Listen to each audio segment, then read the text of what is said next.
I arrived to Georgia Southern thinking that I was going to pursue a degree in finance and become a wealthy investment banker. And I quickly learned that being in that classroom setting and with those folks, they're very go-getters, very ambitious in that regard. And I quickly realized that that was not what I was cut out for. And I kind of bounced around to several different majors before ultimately settling on communications. And knowing at that point that communications was really cool and I really appreciated it, but at the same time I felt like I wanted a little bit more. And that's when I started taking anthropology courses.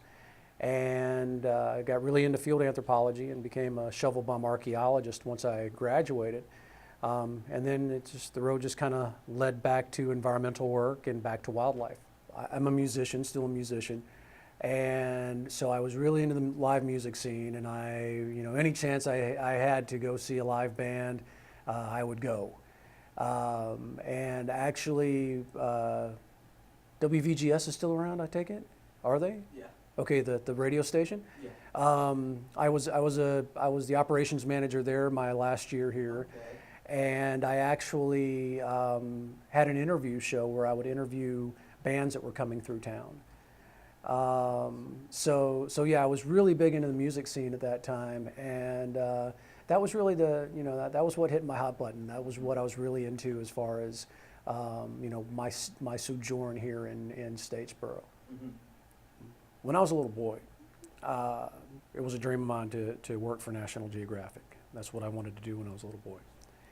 And then once again, I became lost, and then I wanted to be an investment banker, and and all this other stuff.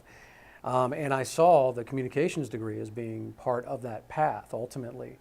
The communications degree, one, helped me become a much better writer.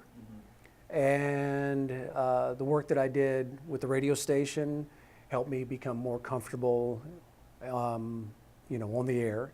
Right. And over time I became more, and I guess you know as well, I mean, being in front of a camera, it takes you time to really kind of get your stage presence all figured out and all of that fun stuff. And and there are times when you have good days in front of the camera, and there are times that you have bad days in front of the camera, just like with anything else. I would say experientially, for example, not a place that one could spend a lot of time, but one of the coolest experiences that I had was summiting a 19,000-foot volcano in northern Chile. I mean, you're at the top of the world. We were at the roof of the world of Chile. I mean, the roof of Chile, basically, and that was an amazing experience. Place that I get the opportunity to frequent and that I really enjoy and appreciate and love is pretty much, I would have to say, Easter Island, or Rapa Nui is what we refer to it as, because that's what the Rapa Nui people refer to it as. I love Georgia. I mean, this is my home. This is where I was raised. And my goodness, you can't beat the hospitality. You can't beat the kindness and generosity of the people. It's just something else. And whenever I'm here, I just, immediately just feel right back at home, and I'm just so happy to be here. Miss my family, of course. My family's from St. Simon, so I do truly miss being able to see them as much as I don't get to see them near as much as I would like. Yeah, and the Low Country where I was raised. I mean, my gosh, that's one of the most beautiful places on the planet. Mm-hmm. I'm doing what I'm supposed to be doing.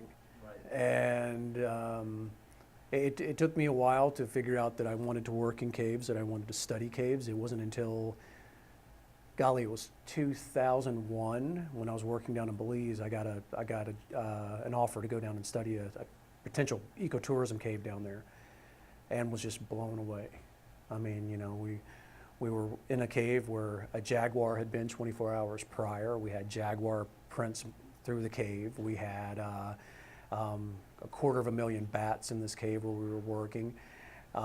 When I was mist-netting bats outside the entrance, an ocelot was barking at me from a cahoon palm above my head, and I was just like, wow, this is where I need to be.